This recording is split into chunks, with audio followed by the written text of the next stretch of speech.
কেউ কেউ বলছেন যে ডক্টর ইউনূসের সরকার কিছুটা ভয় পাচ্ছেন। যতটুকু অ্যাকশন দরকার ছিল প্রশাসন থেকে বিভিন্ন সেক্টরে ঋণ খেলাপি থেকে লুটপাটকারী অথবা অর্থ পাচারকারী, মানি লন্ডারিং, তো তাদের বেলায় আসলে খুব বেশি শক্ত ভূমিকা তিনি রাখতে পারছেন না। আর এটার দুইটা কারণ হিসেবে অনেকে মনে করছেন যে তিনি যেহেতু একজন রাজনৈতিক ক্যারেক্টার না, সেই ক্ষেত্রে তার একটা টিম নাই। এই মুহূর্তে অন্তর্বর্তীকালীন সরকারে যারা উপদেষ্টা হিসেবে আছেন তারা একটা পরিবার না, রাইট নাও তারা একটা পরিবার, কিন্তু এখানে অনেক কিছু আছে যেগুলোর ব্যাপারে সিদ্ধান্ত নিতে গেলে হয়তো ঝামেলাও পোহাতে হতে পারে। বাট আমি মনে করি যে তিনি হয়তো সময় নিচ্ছেন, অ্যাকশনে যাবেন।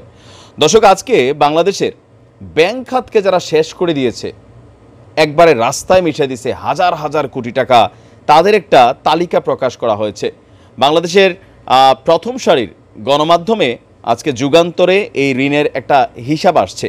তো সেই হিসাবে যারা রাঘব বোয়াল তাদের তালিকাটা আমরা দেখছি না, তবে এখানে যাদের আসছে কম বেশি তারাও কম খায় নাই। কিন্তু আমরা বিশ্বাস করি ডক্টর মোহাম্মদ ইউনূসের নেতৃত্বে যে সরকার আছেন, তাদের যারা উপদেষ্টারা আছেন, এই রাঘব বোয়ালদের ধরবেন, পাশাপাশি এদের সম্পত্তিকে সিজ করে এই টাকা পয়সা রাষ্ট্রে সংরক্ষণ করবে, বা যারা এদের এই প্রতিষ্ঠানগুলো দ্বারা ক্ষতিগ্রস্ত হয়েছে তাদের মধ্যে বন্টন করবেন।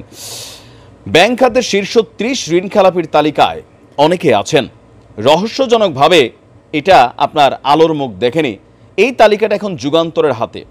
কারা আছে এই তালিকায়, কত টাকা কিভাবে হাতিয়ে নিয়েছে, শেষ পর্যন্ত লুটের গন্তব্যস্থল কোথায়, তা যুগান্তরের অনুসন্ধানে বেরিয়ে এসেছে। আর সর্বশেষ থাকছে কিভাবে অর্থ ফিরিয়ে আনবে সরকার। তো এটা তো আমি আজকে ভিডিওটা দিছি যে কিভাবে ফিরিয়ে আনবেন। তো ঋণ খেলাপির তালিকার হিসাবটি জুন পর্যন্ত আপনার 2023 সালের শীর্ষ 20 খেলাপির তালিকা জাতীয় সংসদে প্রকাশ করা হয়েছিল, কিন্তু এইবারের যে জুনের 24 তারিখ পর্যন্ত যে খেলাপি ঋণটা ছিল এটা হয়তো প্রকাশ করা হয়তো, কিন্তু সেইখানেও কৌশলে অনেকের নাম আসে নাই। এখানে আমরা দেখেছি যে আপনার যাদেরকে ধরা হয়েছে 2019 সালে অর্থমন্ত্রী আহম মোস্তফা কামাল একটি সুবিধা দেওয়ার কারণে অনেক বড় ঋণ খেলাপি আড়ালে চলে গেছে, তাদেরকে খুঁজে বের করা হোক। শীর্ষ 30 ঋণ খেলাপির তালিকা বিশ্লেষণ করা দেখা গেছে অস্তিত্বহীন কাগজে ও বেনামি প্রতিষ্ঠান দেখিয়ে প্রায় 32,000 কোটি টাকা হাতিয়ে নেওয়া হয়েছে। ঋণের টাকায় কারখানার বহুতল ভবন নির্মাণ হলেও চালু হয়নি। ঋণের অর্থে গড়ে তোলা হয়েছে বিলাসবহুল বাড়ি, চালু ফ্যাক্টরি দেখিয়ে ঋণ নেওয়ার পর বন্ধ করে তা দেওয়া হয়েছে। হাতিয়ে নেওয়া হয়েছে বিপুল অঙ্কের টাকা। প্রথম 8 খেলাপি প্রত্যেকেই 1,000 কোটি টাকার উপরে ঋণ নিয়েছেন। এদের মধ্যে রয়েছে এফএমসি ডকইয়ার্ড লিমিটেড, তাদের খেলাপি ঋণের পরিমাণ হচ্ছে 1,175 কোটি টাকা। Galaxy Sweater and Yarn Dyeing Limited, খেলাপি ঋণের পরিমাণ 1,146 কোটি টাকা। ভাই, আমি টাকার কথা কইতে গেলে আমার দাঁত দুধ ভেঙে যাব। আমি আমাদের ঋণ খেলাপিদের প্রসঙ্গে জানতে চাইলে অর্থ এবং বাণিজ্য উপদেষ্টা ডক্টর সালেউদ্দিন আহমেদ তিনি যুগান্তরকে বলছেন, আমাদের প্রধান কাজ অস্থিরতা কমিয়ে ব্যাংকগুলোকে সচল করা, ব্যাংক খাতে শৃঙ্খলা ফেরানো, এরপর ব্যাংক খাত সংস্কারের জন্য ব্যাংক কমিশন গঠন করার বিষয়টি দেখা হবে। কমিশন গঠনের মাধ্যমে ঋণ খেলাপিদের বিষয়টিও আসবে। তো এখন ঋণ খেলাপির বিষয়টা আসলে কিভাবে কি করবেন, কিভাবে এটা রোডম্যাপ করা হবে, এই সম্পর্কে আসলে কোনো তথ্য এই মুহূর্তে দেওয়া হয়নি।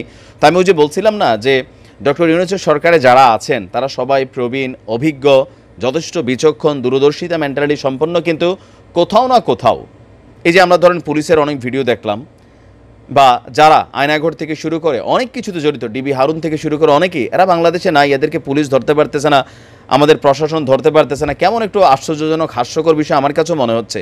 কেন এই লুকোচুরি খেলা হচ্ছে? ব্যাংক খাতের যারা গডফাদার, মাফিয়া কিং, এরা বাংলাদেশ থেকে আস্তে আস্তে বের হয়ে যাবে। এই যে এখন তালিকা প্রকাশ হচ্ছে, সো আগে উচিত এদেরকে গ্রেপ্তার করা, তারপরে হচ্ছে এগুলো নিয়ে তদন্ত করা।